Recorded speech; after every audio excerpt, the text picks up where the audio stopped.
Los secretos del Tercer Reich. El discípulo de Hitler.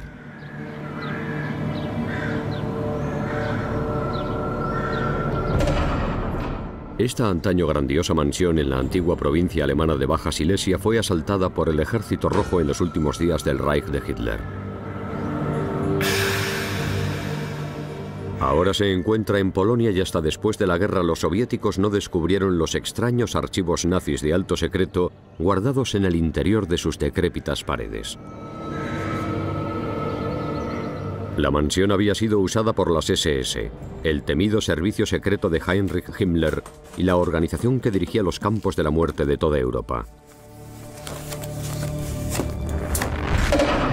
Los archivos de las SS rebosaban de detalles de ejecuciones y torturas. Pero los de aquí no eran un registro de las atrocidades nazis. Eran documentos antiguos con cientos de años, relacionados con los juicios y persecuciones de brujas. El discípulo de Hitler, Heinrich Himmler, había amasado secretamente la colección más extensa de documentos históricos sobre juicios de brujas del mundo. El jefe de las SS investigó y saqueó archivos de Alemania, América, Rusia e incluso la India. Los documentos de la llamada Investigación Especial de Brujas se llevaron a un archivo de Poznań. El servicio secreto polaco intentó descodificarlos. La investigación especial de brujas de la Oficina de Seguridad del Reich se llevó a cabo en secreto, extrañamente. Los investigadores solicitaban los archivos que tenían que estudiar y de los que dependían con excusas científicas inofensivas.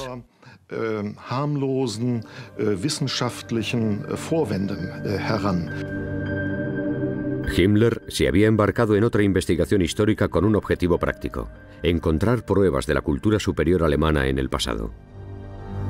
Parte de la visión del mundo de Himmler estaba enraizada en las ideas sobre el pueblo ario, los mitos de la raza aria que se remontaban a siglos atrás.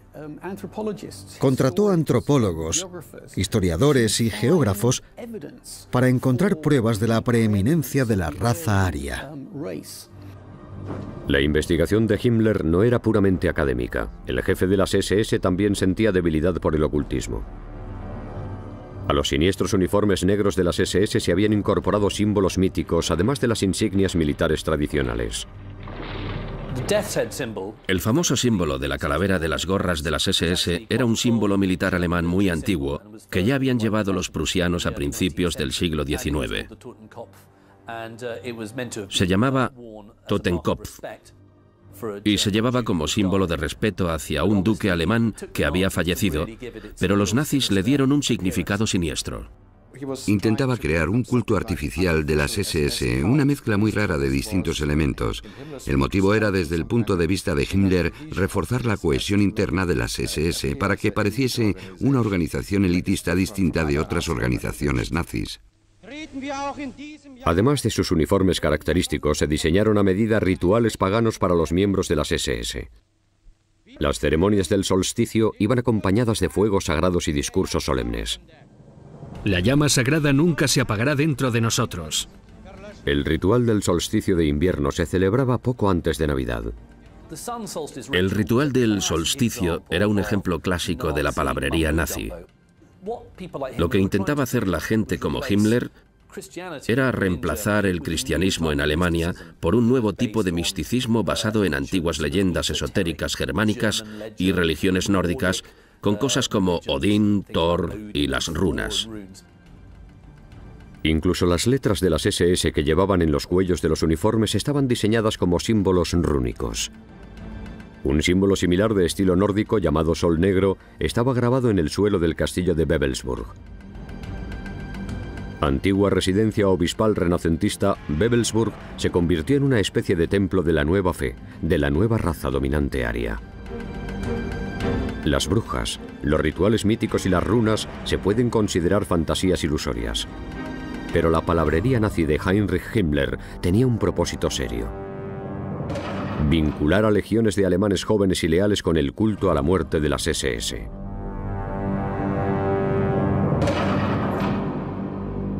El jefe de las SS se crió en una familia católica de clase media. El caos económico, político y social que envolvió a Alemania tras la Primera Guerra Mundial desafió las creencias tradicionales. Como muchos jóvenes alemanes, Heinrich Himmler se hizo un converso nazi. Abandonó la fe católica y se pasó al ocultismo. En época de crisis, las ideas nacionalistas como la ideología germánica de Himmler eran un sustituto popular de la Iglesia.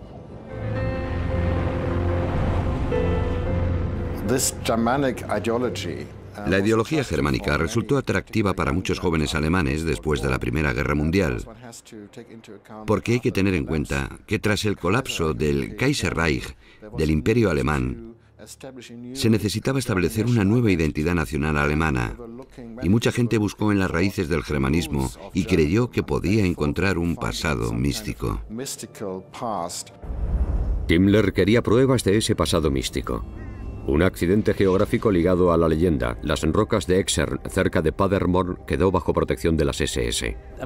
Son un fenómeno geológico impresionante y en Alemania, durante siglos, se las veneró como un lugar de misticismo, a veces cristiano, pero Himmler las consideró otra cosa de la que podía apropiarse como parte de su mística religión nazi que lo devoraba todo.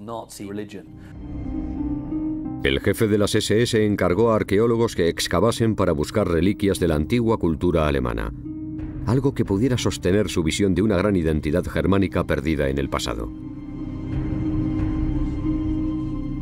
Encontrar dichas reliquias serviría para dos fines. Proporcionarían pruebas materiales para el nuevo culto germánico de Himmler y darían al jefe de las SS una excusa para dirigir su maquinaria del terror a lo que consideraba un enemigo del nacionalsocialismo, las iglesias cristianas.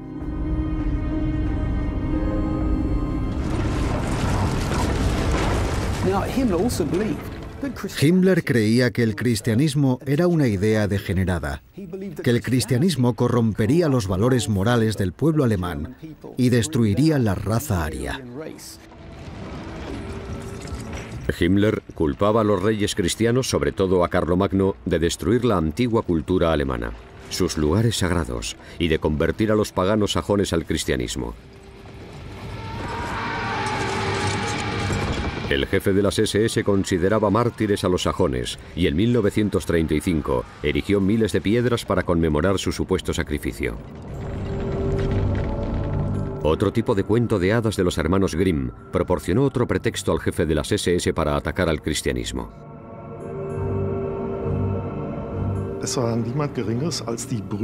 Los hermanos Grimm, fundadores de la investigación de la lengua alemana, postularon la interesante teoría de que entre las antiguas tribus germánicas había mujeres sabias, sacerdotisas, que actuaban como contrapeso frente a los hombres, los guerreros. Según parece, la Iglesia combatió a esas mujeres sabias y las declaró brujas.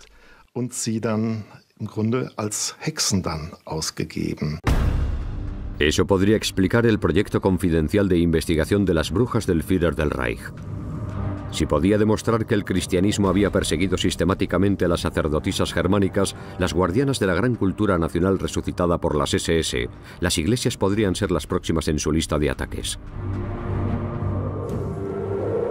La fe cristiana era enemiga de la raza y cultura germánicas. Con la aprobación de Hitler, las SS contraatacarían. Pero el Führer no era seguidor de la virulenta cruzada antieclesiástica de Himmler ni de su investigación del pasado místico germánico. Hitler no tenía tiempo para las tonterías de Himmler. Le riñó por intentar sustituir el cristianismo, que consideraba una forma de misticismo, por otra religión, y le dijo abiertamente: «No quiero convertirme en un santo de las SS cuando me muera. Me retorcería en mi tumba». Creía que era demasiado pronto para esas actividades pseudo-religiosas de Himmler y la forma en que intentaba socavar la posición de las iglesias alemanas.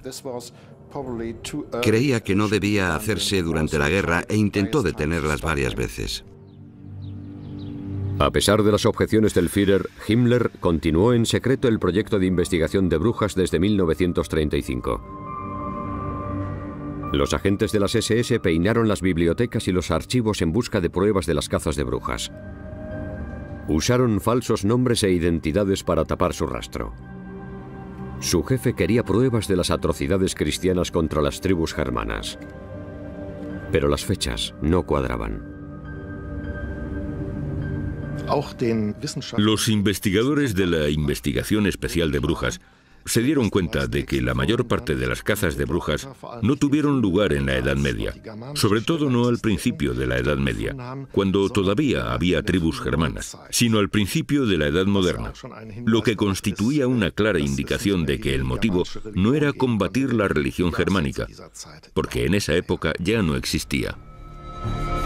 Aunque los investigadores no encontraron lo que querían, el jefe de las SS siguió adelante a pesar de todo.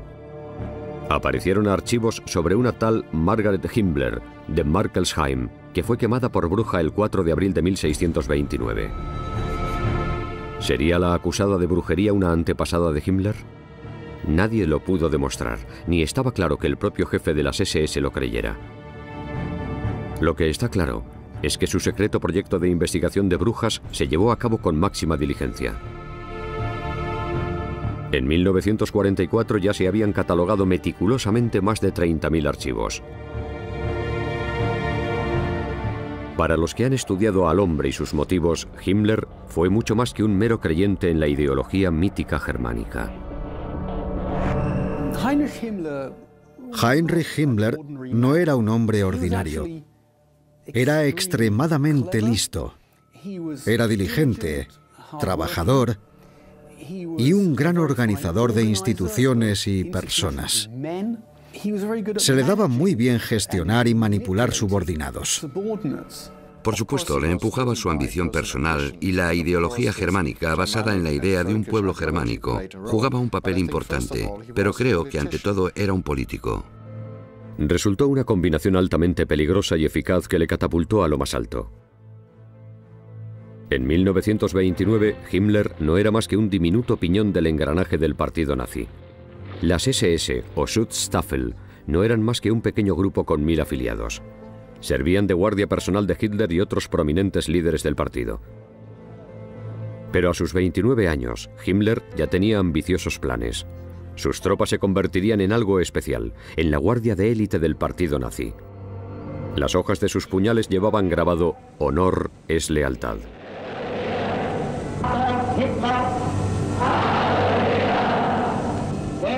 Eran más duros, más fieles y más obedientes que los demás. Los que llevaban la Totenkopf, el emblema de la calavera, juraban ser leales y valientes hasta la muerte. Los jóvenes acudían en masa a los pendones que proclamaban el lema «Alemania, despierta». En 1931, las elitistas SS de Himmler ya habían atraído a 10.000 miembros, muchos de las clases superiores y cultas que se consideraban superiores que los camisas marrones o SA. El atractivo psicológico de unirse a las SS y formar parte de ellas era el mismo que sienten los jóvenes de hoy cuando ingresan en fuerzas de combate de élite como los Navy SEALs, Delta Force o la británica SAS. Eran la crème de la crème. Si eres miembro de una unidad como esa, significa que tienes lo que tienes que tener.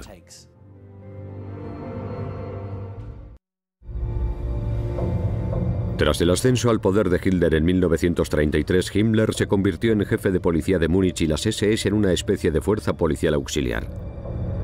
Uno de sus primeros actos fue erigir el campo de concentración de Dachau. «El trabajo os hará libres», sugería el lema que había sobre la portalada de hierro. Pero bajo el dominio de las SS no había libertad. Se encerraba indefinidamente sin juicio a quien criticaba el régimen. Katrin Himmler, sobrina nieta de Heinrich Himmler, es la única descendiente dispuesta a hablar públicamente sobre él y su reinado de terror. Creo que tenía tendencia al sadismo, pero también creo que lo que prevalecía en él era su convicción de que tenía que hacer todo eso, de que estaba cumpliendo con su deber y a veces tenía que ser duro y tomar medidas duras.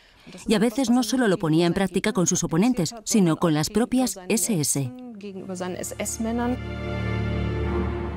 El reinado de terror de Himmler en Múnich tuvo impacto en todo el país. Los líderes regionales de toda Alemania le eligieron para restablecer el orden político. A medida que más estados cayeron bajo su jurisdicción, Himmler y sus SS fueron capaces de prevalecer sobre su principal rival dentro del partido nazi, los camisas marrones, o SA. Circulaba el rumor de que las SA estaban planeando un golpe de Estado. Desde la década de 1920 había existido una fuerte competencia interna entre ambas organizaciones paramilitares del partido nazi. Entre los camisas marrones y los camisas negras, las SS y Himmler logró poner a las SS en una posición desde la que podía actuar como policía interna de los nazis contra las SA rebeldes. Los camisas marrones de las SA estaban dirigidos por Ernst Röhm. Era el segundo hombre más poderoso del Reich. Incluso las SS de Himmler estaban bajo su mando. Informe al comandante jefe de las SA que 100.000 hombres de las SA, los cascos de acero y las SS están listos para desfilar delante del Führer.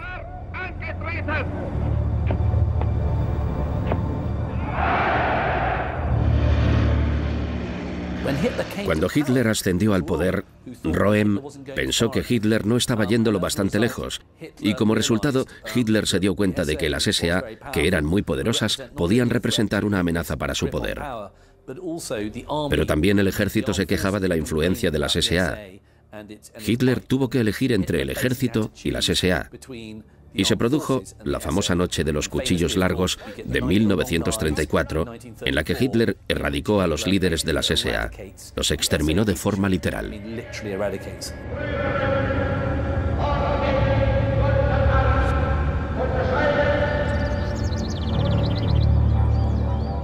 Las SS de Himmler actuaron con una eficacia implacable para erradicar a sus rivales camisas marrones. En cuanto al jefe de las SA, Ernst Röhm, Hitler se deshizo de él personalmente. Röhm no tenía ni idea de que los cuchillos largos se habían levantado contra él.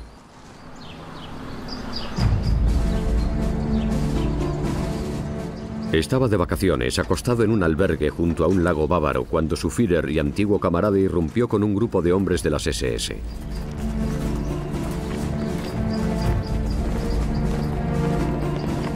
Le arrestaron en el acto y al día siguiente estaba muerto. Un general de las SS lo mató de un tiro en su celda. El jefe de las SS, Heinrich Himmler, había eliminado la potencial amenaza al mando supremo de Hitler y al hacerlo también había erradicado a su rival más poderoso dentro del régimen nazi. Tras asesinar a los líderes de las SA por orden de Hitler, Himmler se encontró en posición dominante, había eliminado a sus opositores y rivales más importantes. Ese otoño se organizó el Congreso de Nuremberg de 1934. Solo un año y medio después del ascenso de Hitler al poder, Himmler ya formaba parte de la élite nazi. Sus SS ya contaban con 200.000 miembros. Hitler apoyaba y recompensaba a su jefe de seguridad. 2 años después le dio el mando de todas las fuerzas policiales alemanas. Aquí se ve a Himmler caminando junto a Hitler con la camisa negra de las SS. Ya se había convertido en la mano derecha del Führer. Desde el punto de vista de Hitler, la existencia de las SS garantizaba una seguridad total. Era un sistema que no se basaba en la ley y el orden, sino en el terror. Y el terror se usaba incluso contra el pueblo alemán. La naturaleza impredecible de ese terror era lo que hacía tan eficaces a las SS, en opinión de Hitler. Hasta la gente que contaba chistes o causaba problemas podía encontrarse de repente sometida a ese terror. Los agentes de Himmler, sus ojos y sus oídos estaban en todas partes. Nadie estaba a salvo. Hasta sus amigos y camaradas del partido nazi temían al jefe de las SS, que tenía poder para inmiscuirse en la vida privada de todos los habitantes del Reich.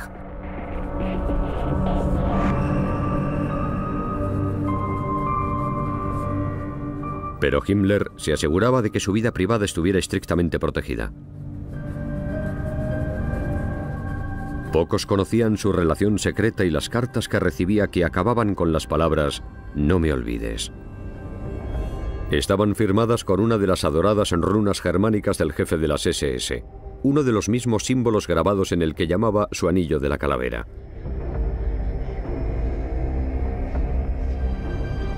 Parece que la actitud de Himmler hacia las mujeres cambió a lo largo de su carrera. En los años 20, tanto su hermano como su mejor amigo habían conseguido encontrar novias, pero al joven estudiante Heinrich le costaba encontrar tanto el amor como el sexo. Se consideraba un mercenario solitario y en su diario sugería que prefería ir a la batalla que acostarse con una mujer.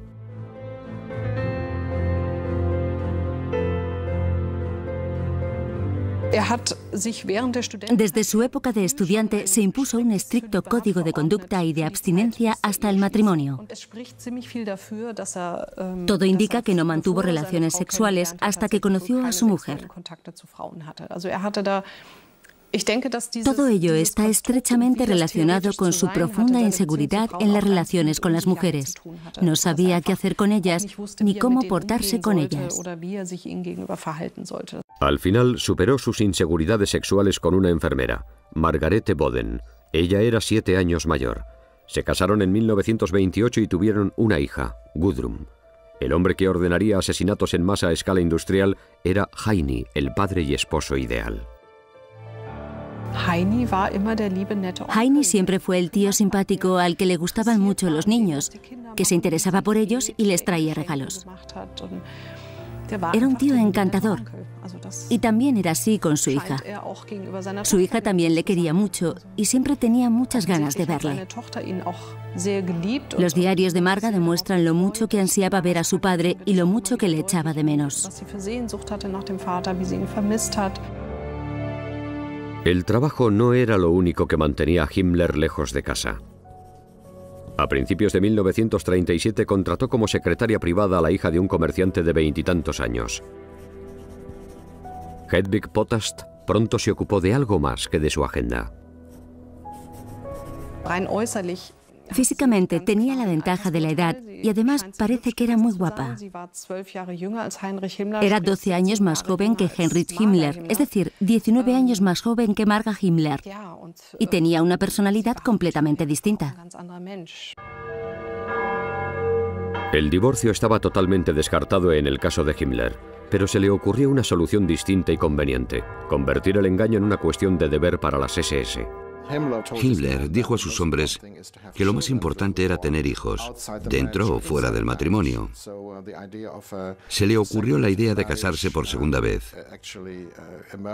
Los hombres de las SS podían abandonar legítimamente a sus mujeres si encontraban parejas más jóvenes, atractivas y fértiles.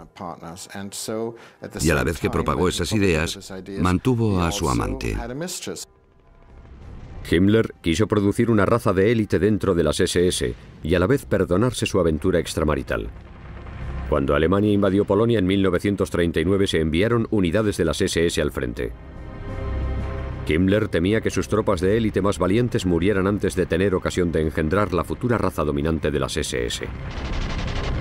En octubre de 1939 promulgó la llamada Orden de Procreación. Tener hijos dentro o fuera del matrimonio era tan importante como destruir al enemigo.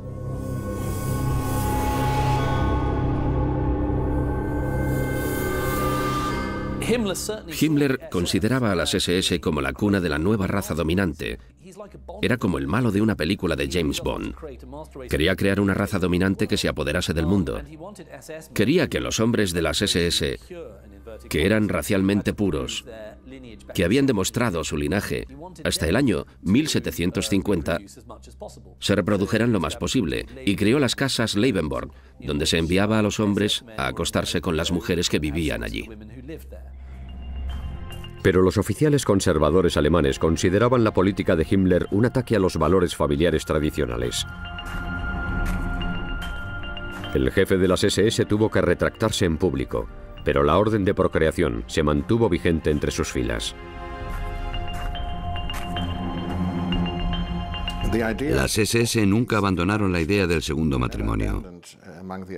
Pero tras la crítica de los oficiales conservadores, se propagó solo internamente y nunca volvió a anunciarse en público.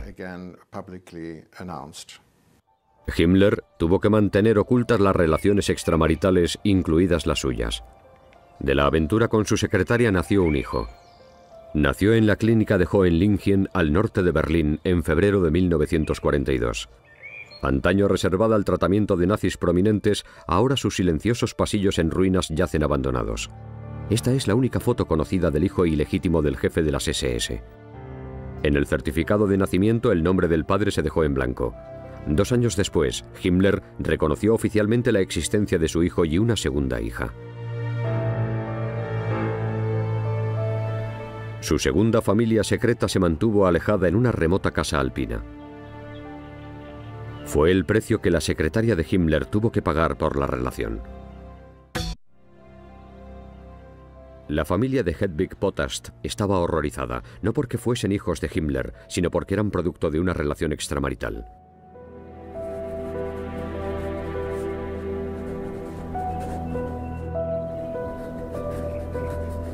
La joven madre tuvo que dejar su puesto de secretaria y solo veía al jefe de las SS de vez en cuando.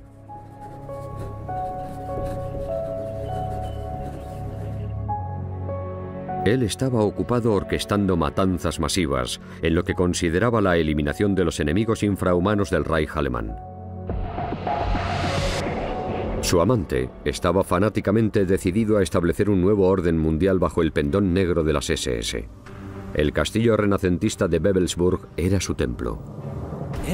Himmler quería convertir el castillo de Wewelsburg, que había alquilado por 100 años, en el centro de operaciones del culto de las SS. Lo adornó con todo tipo de runas nazis de soles negros en los suelos. Y tenía una mesa con 12 sillas inspirada en la leyenda artúrica. Si Alemania hubiera ganado la guerra, Himmler habría convertido Wewelsburg en un centro de formación de las SS donde se impartiría una instrucción casi religiosa. Era como acudir a la cuna espiritual de la máquina de mitos nazis. Pero los planes asesinos de Himmler no tenían nada de mítico. Los detalló en una reunión de altos oficiales de las SS congregados en el castillo en 1941, justo antes de que Alemania invadiera la Unión Soviética.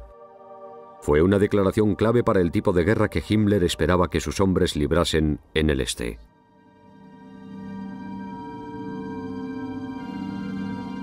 Detalló con toda claridad los asesinatos en masa, disfrazados de seguridad y de ejecución de los enemigos del Reich.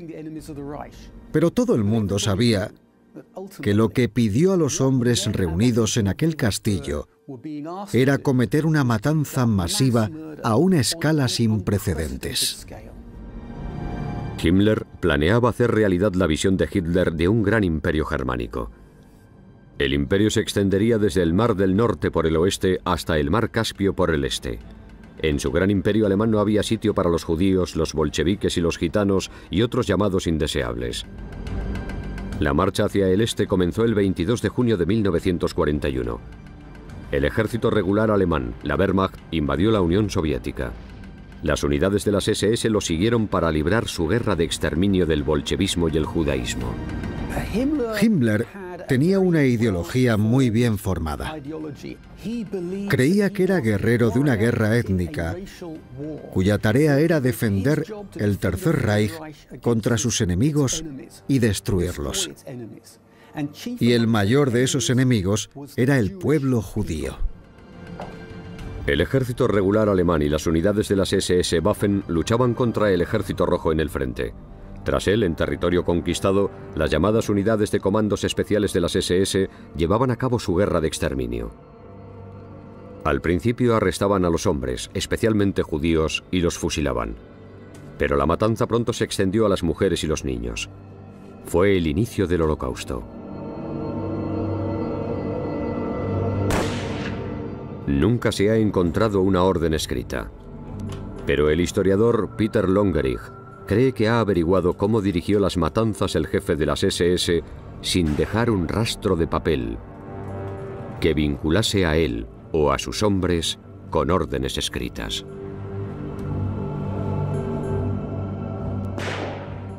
Las unidades asesinas de las SS en la Unión Soviética empezaron matando a los hombres en edad de servir en el ejército, luego a todos los hombres y luego a las mujeres y los niños. He reconstruido cómo daba Himmler las órdenes a las unidades y creo que usaba un sistema especial.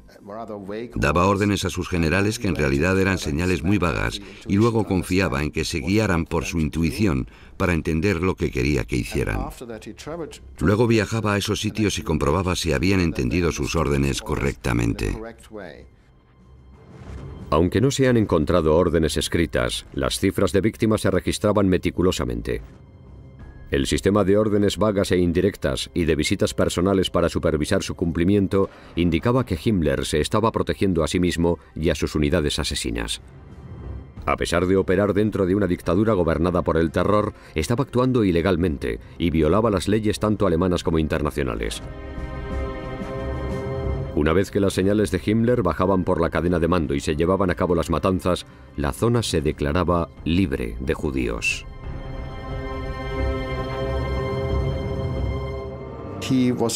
Actuaba en terreno desconocido. Nadie sabía lo que pasaría al matar a cientos de miles de personas en un par de meses a base de ejecuciones. Pero él sabía que estaba actuando ilegalmente. Los historiadores como Peter Longerich creen que Hitler usó un sistema similar de órdenes y señales vagas para desencadenar las matanzas en masa del Holocausto. Nunca se han encontrado órdenes específicas, pero en un discurso de 1943, Himmler daba a entender que tenía derecho a matar a los hombres y a sus hijos.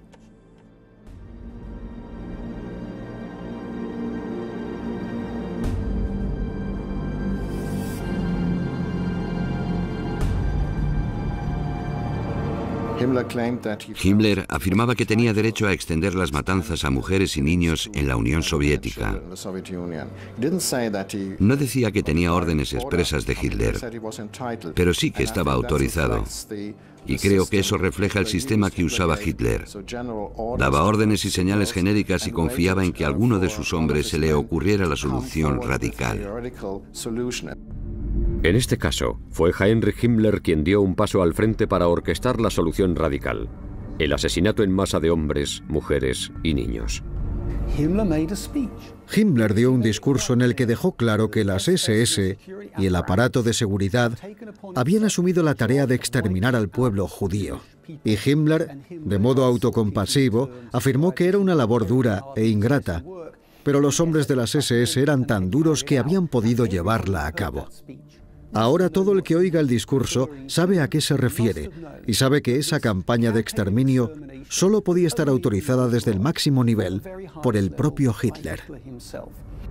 La campaña de exterminio que se extendió por el este en verano de 1941 no fue más que el principio. Para Himmler, las masacres solo eran una forma de hacer realidad el gran imperio germánico.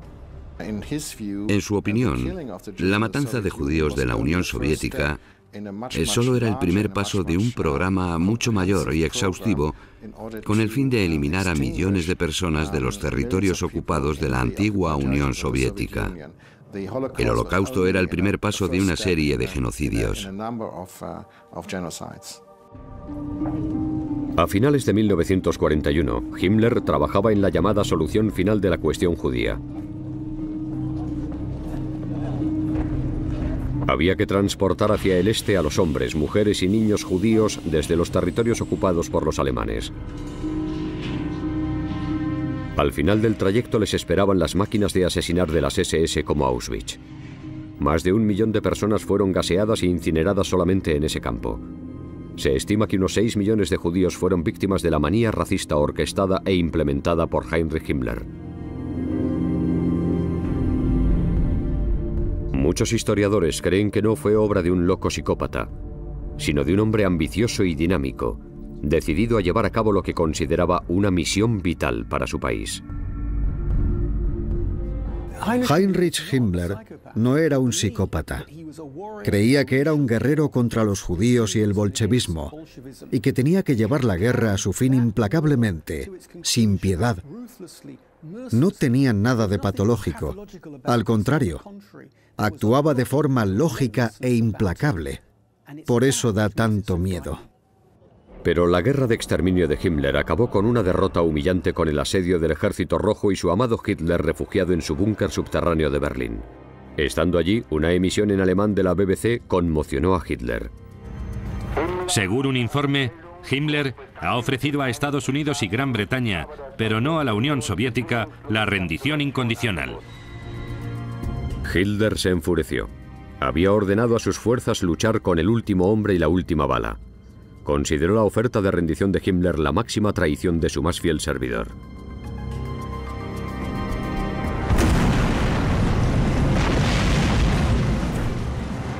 El gran imperio germánico había sido estrangulado. Los aliados habían avanzado por el oeste después de que los desembarcos del día D aplastasen el muro atlántico de Hitler en junio de 1944.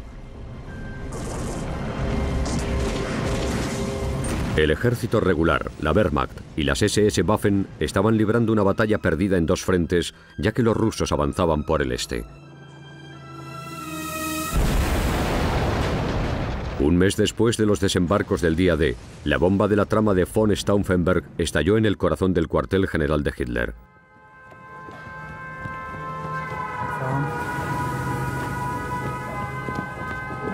El Führer sobrevivió al atentado, pero Himmler, su jefe de seguridad, había fallado. Sus SS y la Gestapo no habían evitado la conspiración. O lo mejor, Himmler la conocía e incluso había permitido que se produjera.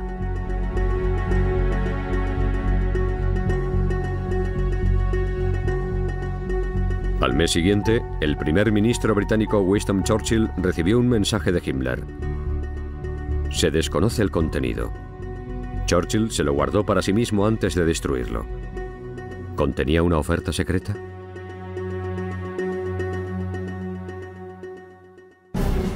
De vuelta en Alemania, Himmler interpretó el papel de patriota redomado. Mientras las SS eran destruidas en los frentes, reclutó civiles, viejos y niños, para organizar la última defensa. Nuestros malditos enemigos tendrán que tomar nota de que si alguna vez es posible que logre abrir una brecha en Alemania, el sacrificio para el atacante sería tal que equivaldría a un suicidio nacional. Hitler había ordenado a Himmler que liderase lo que quedaba del aplastado ejército alemán para resistir en el frente oriental. Pero el jefe de las SS del Reich volvió a fallar. En marzo de 1945, el Ejército Rojo se encontraba a 60 kilómetros de Berlín y Himmler fue despojado del mando en el este. El jefe de las SS se retiró al mismo y exclusivo sanatorio nazi donde nació su hijo ilegítimo. El hombre que había engañado a su mujer también había engañado a su Führer. Himmler tuvo un visitante, el vicepresidente de la Cruz Roja sueca, el conde Folke Bernadotte. A través de él, esperaba contactar con los aliados a espaldas de Hitler. A cambio, el jefe de las SS ofreció permitir que algunos reclusos de los campos de concentración emigrasen a Escandinavia. Himmler, arquitecto del Holocausto, creía que podía suceder a Hitler y que los aliados occidentales se unirían a él en una nueva guerra contra la Unión Soviética.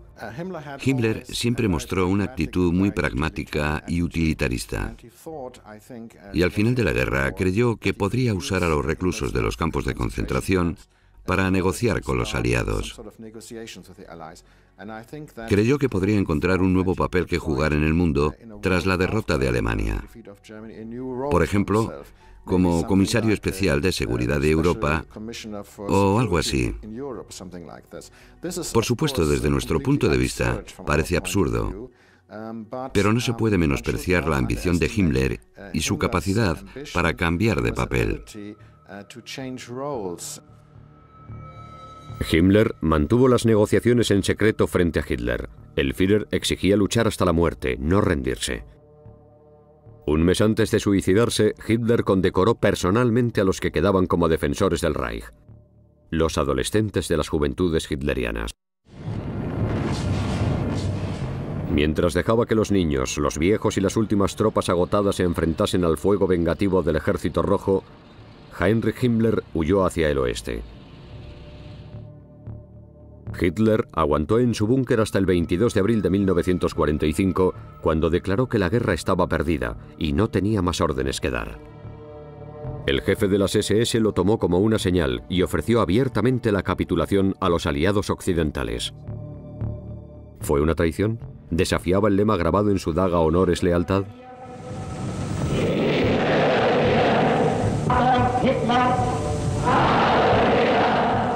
Himmler y todos los que llevaban el emblema de la calavera habían jurado fidelidad a Hitler hasta la muerte. En lo que concernía a Hitler, el jefe de las SS había roto ese juramento solemne. Y antes de suicidarse, decretó: antes de morir, aparto al antiguo jefe de las SS del Reich y ministro del Interior, Heinrich Himmler, del partido nazi y todas las funciones del Estado. Himmler intervino cuando creyó que el Führer había renunciado al mando. ¿Fue realmente una traición a Hitler? Creo que en esa situación, Himmler pensó que Hitler ya no podía actuar y que era su deber tomar la iniciativa. Días después de la oferta de rendición de Himmler, el sueño de Adolf Hitler del Reich, que duraría 1000 años, acabó en el búnker que se convirtió en su tumba. Antes que enfrentarse a los rusos, el Führer se suicidó. Hacía tiempo que el jefe de las SS había huido de Berlín. Sus intentos por negociar la rendición con los aliados occidentales fracasaron. Los ganadores no querían saber nada de él. La liberación de campos de concentración como Buchenwald reveló todo el horror de sus crímenes contra la humanidad. Muchos de los que habían cumplido sus crueles y asesinas órdenes fueron arrestados, pero como muchos cargos importantes de lo alto de la cadena de mando del régimen nazi, el jefe de las SS huyó y se escondió. Despojado de su uniforme negro y sus terroríficas tropas, Heinrich Himmler era un hombre perseguido. Después de que una comisaría de policía recibiera un informe sobre su avistamiento en la ciudad portuaria de Lübeck, su rastro se enfrió. Se afeitó su característico bigote.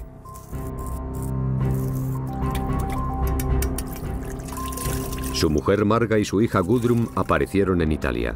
Afirmaron que no tenían ni idea de dónde estaba Himmler. No volverían a verle. Gudrun Himmler nunca se arrepintió y continuó siendo fiel a la causa nazi como su padre.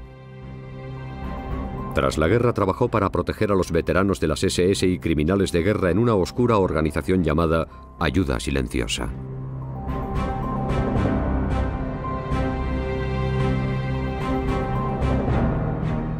Pero en mayo de 1945 nadie podía ayudar a su padre fugitivo. Se puso un parche en un ojo en un intento desesperado por disfrazarse. Llevaba una cápsula de cianuro como último recurso. Al final, Himmler fue capturado en el norte de Alemania por tropas británicas que no sabían quién era realmente. Tuvo varias opciones. Pudo cometer un espectacular suicidio o mandar un batallón de las SS en un último ataque. Pudo hacer una última declaración retransmitida por todas las emisoras de radio alemanas o algo así. Pero en cambio decidió prolongar su vida unos días más e intentó desaparecer entre la masa de soldados alemanes que volvían a casa. Himmler fue enviado a un campamento de prisioneros de guerra sin que le reconocieran entre los miles de soldados. El hombre responsable de la encarcelación y masacre de millones de personas se encontró detrás del alambre de espino. Sus captores no tardaron en darse cuenta de quién era. Heinrich Himmler fue conducido a una casa de Lüneburg para interrogarle. Durante un examen médico que amenazaba revelar que tenía una cápsula de cianuro escondida en la boca, la mordió y liberó el veneno que le mató. Fue un resultado muy distinto del que había prometido a sus hombres de las SS. Había dicho que asumiría la plena responsabilidad de sus actos. Su actitud de suicidarse en el último momento, tras intentar ocultar sin éxito su paradero, fue especialmente decepcionante para los oficiales de las SS, porque estaba en claro contraste con los principios y virtudes que les había predicado durante 20 años. Igual que el Gran Reich alemán, el antaño temido y todopoderoso jefe de las SS estaba muerto. Fue enterrado en una tumba sin marcar, en un bosque de alguna parte del norte de Alemania.